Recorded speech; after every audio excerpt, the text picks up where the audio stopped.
The Upanishads happened much before Sri Ram Avatar or Sri Krishna or Hanuman or anybody else.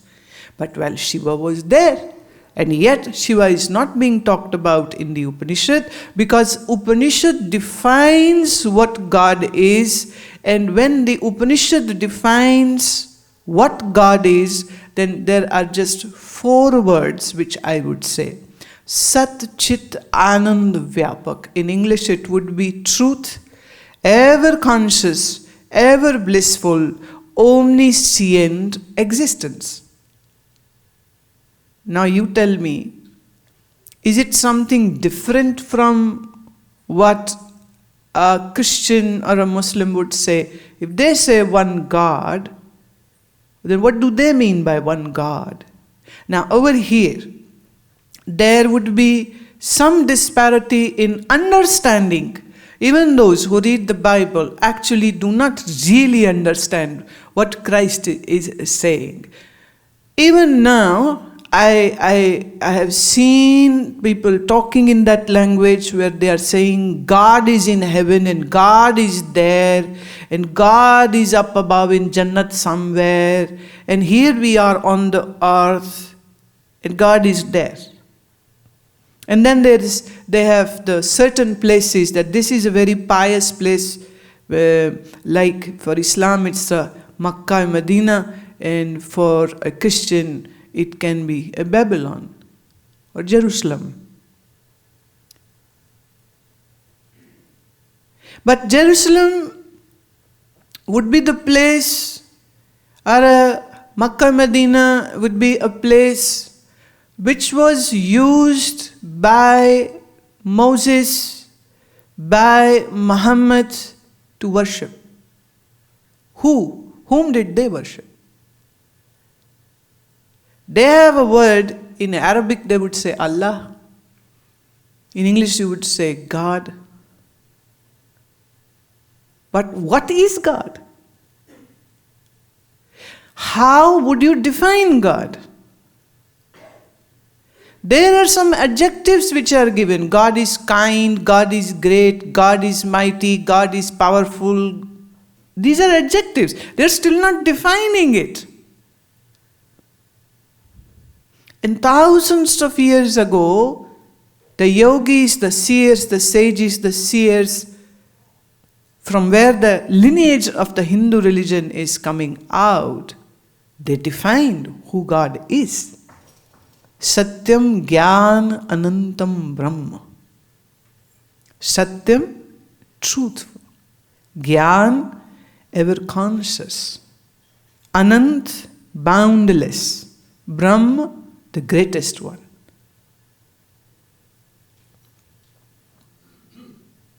Now, what you say about why Hindus have hundreds of gods.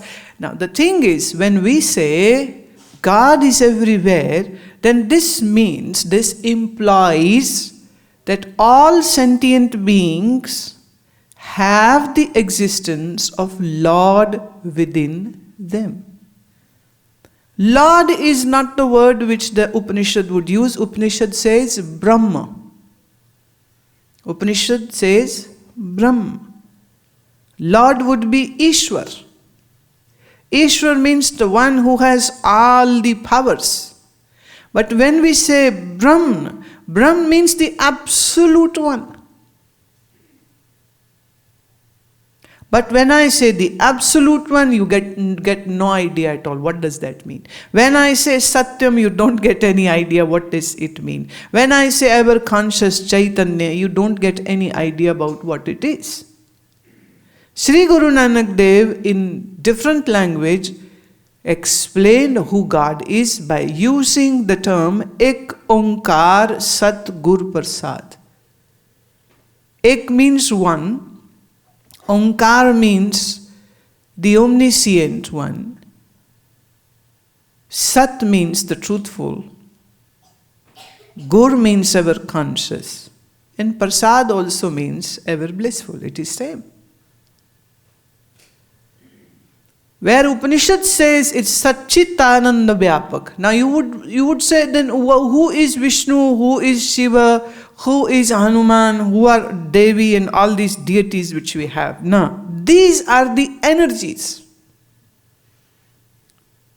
The energy from where the making of atom, molecules, etc. is happening, that very power or that very energy is called Brahma.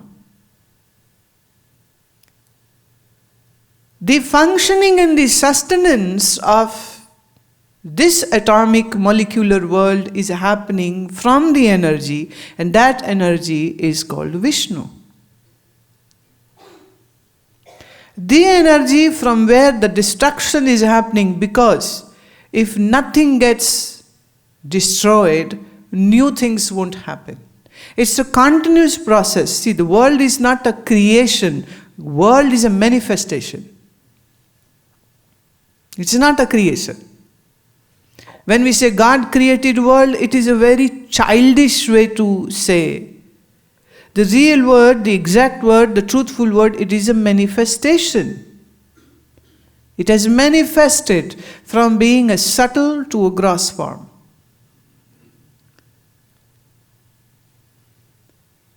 The air is an energy. How is air giving us the life-giving? The life is happening because of the oxygen. It is coming from the air. Hence we said Vayu Devta. Vayu means air. Devta means power. But some children who couldn't understand this, so to make things clear and simpler for them, our sages use lot of symbolism. So Hindu religion is one religion which has loads of symbols. Symbol means code. It also means cryptic language. What does cryptic language mean? There is a meaning behind that, and you need to understand that.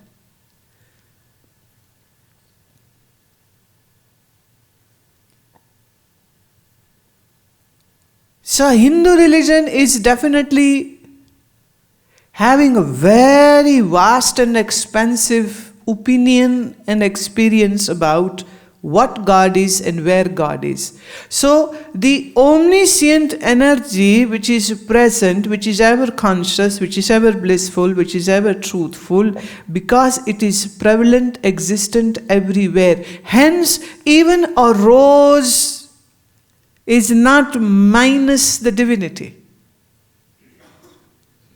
Even a sun is not minus the divinity.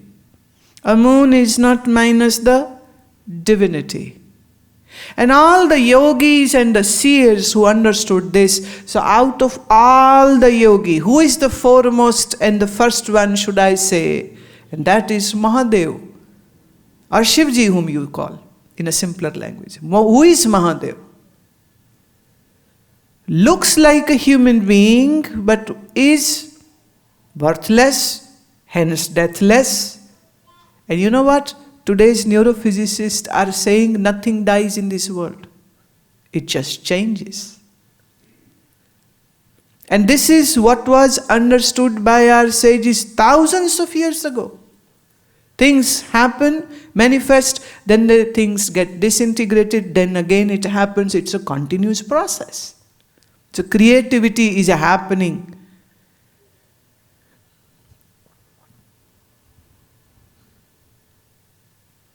Hence the Hindu sage had the wisdom to love, respect and worship even a sun, a moon, air, water, earth.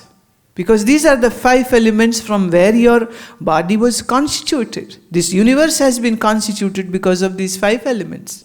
पृथ्वी, जल, अग्नि, वायु, आकाश, इन्हीं पंच तत्वों से सारी सृष्टि हुई है, इन्हीं पंच तत्वों से आपका शरीर हुआ है, इन्हीं पंच तत्वों से चांद, सितारे, सूरज हुए हैं, और इस सब पंच भौतिक जगत का आधार कौन है? उसी को हम ब्रह्म कहते हैं, और वह ब्रह्म सर्वभौम है, सर्वव्यापक है, और उसी सर्वव्यापक को जो देख सके, जो समझ सके, उन्होंने नमन किया पृथ्वी को भी, जल को भी, अग्नि को भी, वायु को भी, आकाश को भी। हमारे शरीर में 5 ज्ञान इंद्रियां हैं, आंखें, कान, नाक, जीभ और आपकी त्वचा, स्किन, राइट। अब आपकी आंखें कैसे देखती है? किस शक्ति से देखती है? उसी शक्ति को हमने देवता कहा। देवता मतलब वो नहीं जो आप बच्चों की कॉमिक बुक में देखते हो कि गोरा सा है, लंबा सा है, सुंदर सा मुकुट पहना हुआ है और बड़े श्रृंगार किए हुए है। नहीं नहीं नहीं, देवता माने शक्ति। तो नेत्र किससे चलते हैं? सूर्य से।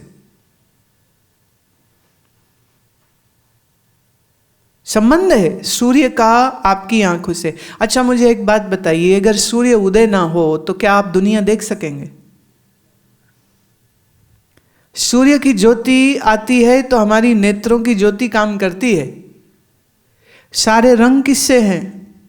सूर्य से, प्रकाश से। तो हमने कहा सूर्य हमारे नेत्रों का देवता है। देवता माने वह शक्ति जिससे तुम्हारे नेत्र चलते हैं। See, when somebody says, I can't see, what has gone wrong? Sometimes they say, the doctor says, oh, well, your pupil is fine, your cornea is fine. Why can't I see? Well, the power to see is gone. Down because of age, because of diabetes or whatever. They use word, the power to see. Sometimes they say, well, your optic nerve has squeezed or your optic nerve is being pressed. That is why you can't see. What makes the optic nerve function? Now, this is the beauty and intelligence of the Hindu seers, that they understood that energy from which the optic nerve is functioning and eye is able to see.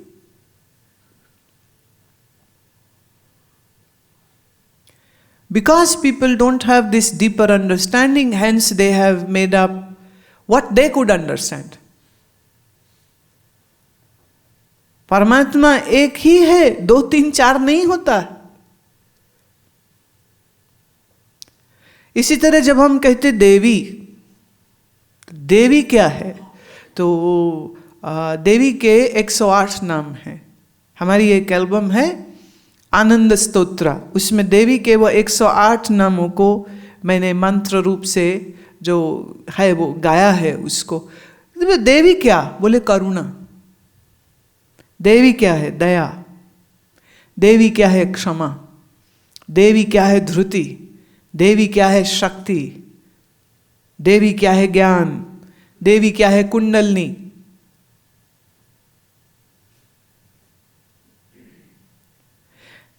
अब देवी को ज्ञान रूप दिखाएं कैसे?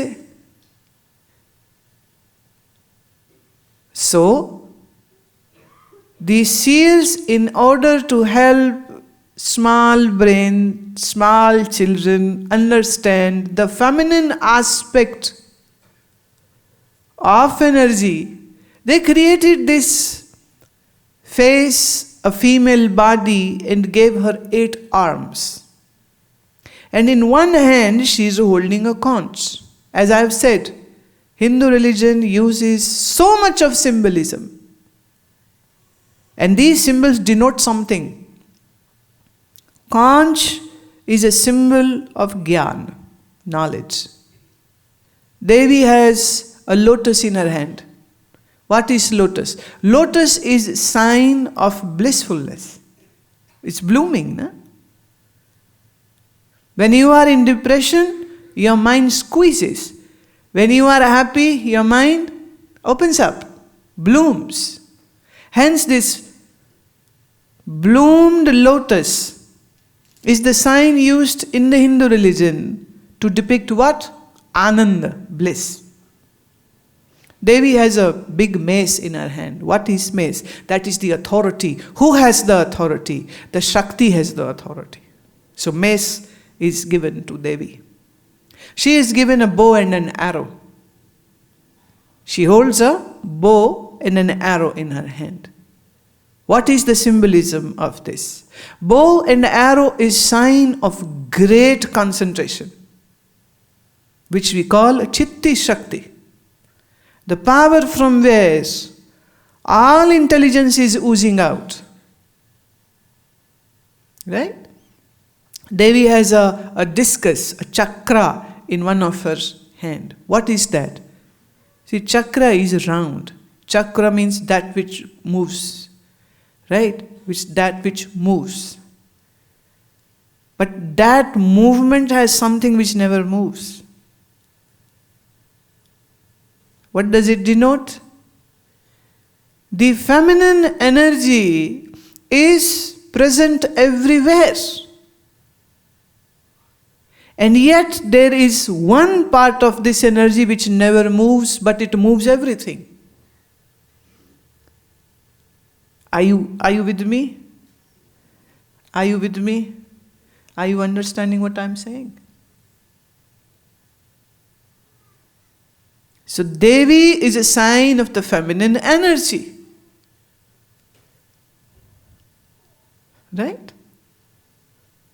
But to make simpler, we use the form. For example, in chemistry, how do you write the chemical name of water? You don't write WATER. In chemistry, you write H2O. How will you write oxygen? But if somebody, you go to a restaurant, you never say, please give me H2O. What do you order? I need water. But you never say H2O. But say you are in a chemistry class and your teacher says, give me the chemical name of water. Then you cannot say sparkling water or still water. Then you say H2O. Right? There is a meaning behind.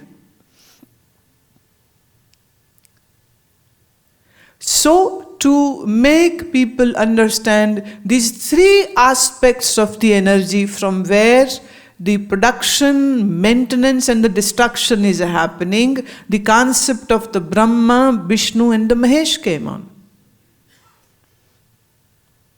So here we are not saying that we have three gods, we are just saying these are three energies which are functioning.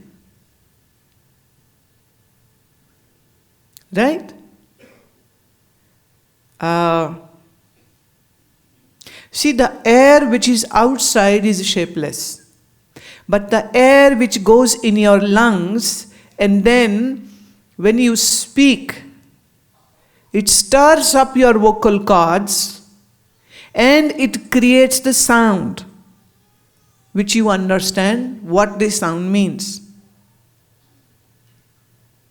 So we can say sound is in two forms. One when it is in a subtle form and one when it is gross.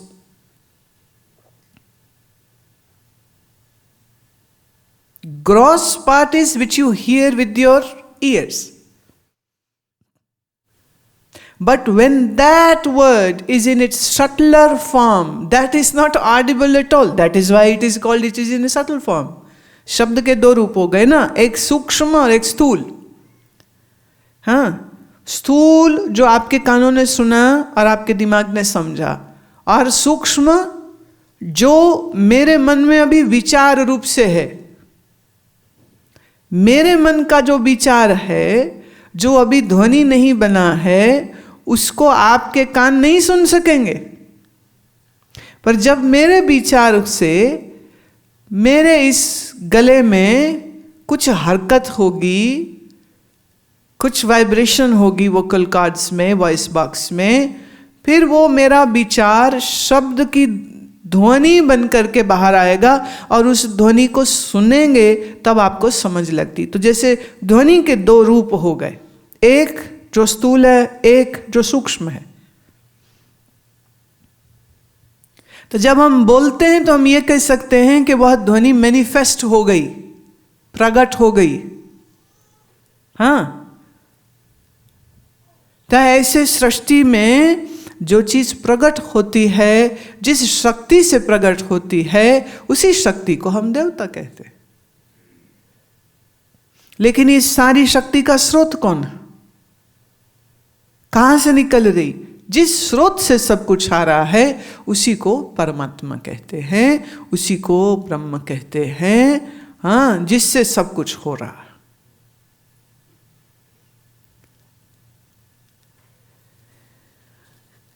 I have a question coming from a girl, Anjani. She says, I'm a 15-year-old girl. I do pranayam every day and yoga once a week. Oh my God, you eat once a week? Huh? You eat every day? You bathe every day? Then you should do your yoga every day. Okay? My mind still wavers a lot all the day with the bad side of Western culture. Okay. Still attracts me. Gurumaa, please guide me in finding the right balance between the Western and the Eastern culture. Good. That's the better one. See, West has some great technologies, great discipline, great workmanship. West doesn't has all the bad thing.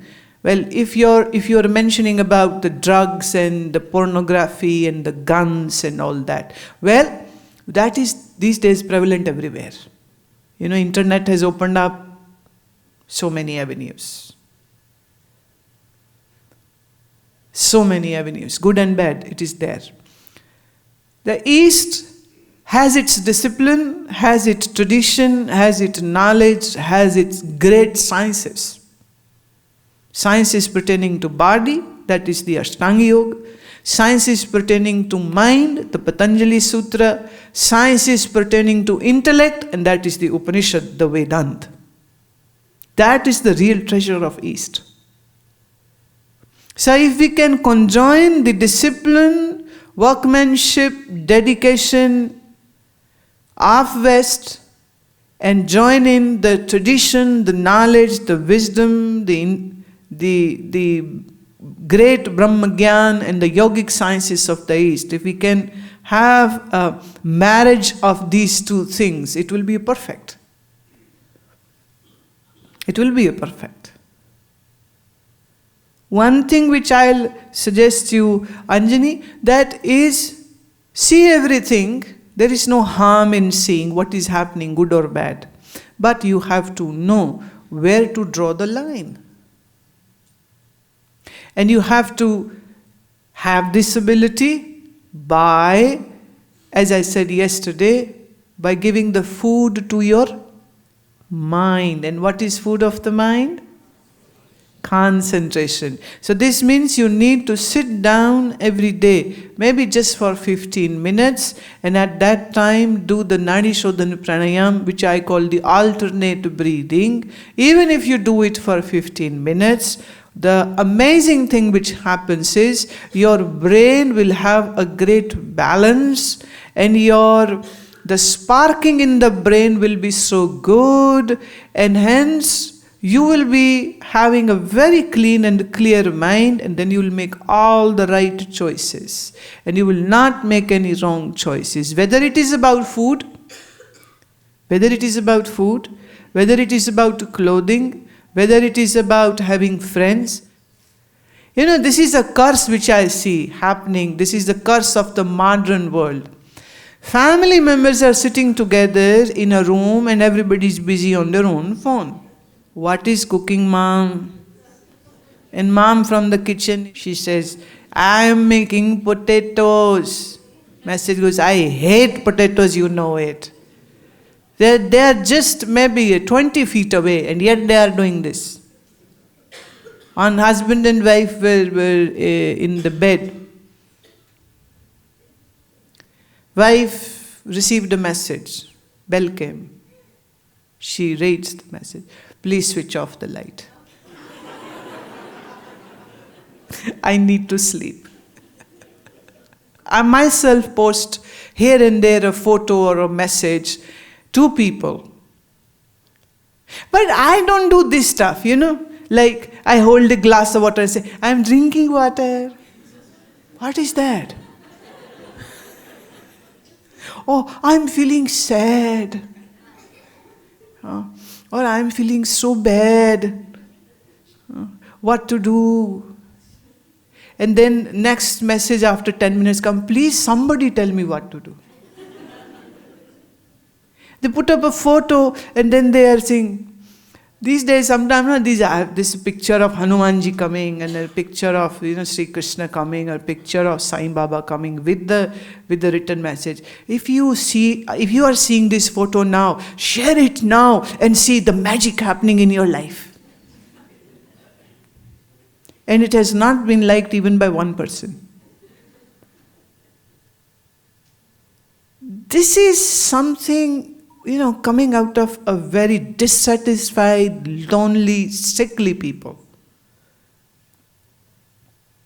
Just a small suggestion. Before your bedtime, switch your iPads and mobile phones off. Why? Because for two reasons. Number one, all the crappy things which you will see will put an impact on your mind. It can disturb, and it can highly disturb, like these, at one time the image is coming from the Syria where the people were getting executed. The pictures of tsunami, the picture of a flood, a picture of a boyfriend killing her girlfriend, a picture of a smudged body, and you are seeing these, there are sick people outside who love to share these sadistic photos, and they upload it. That disturbs. And with this disturbance, one harm happens, and that is your sleep will get disturbed. You won't be able to sleep.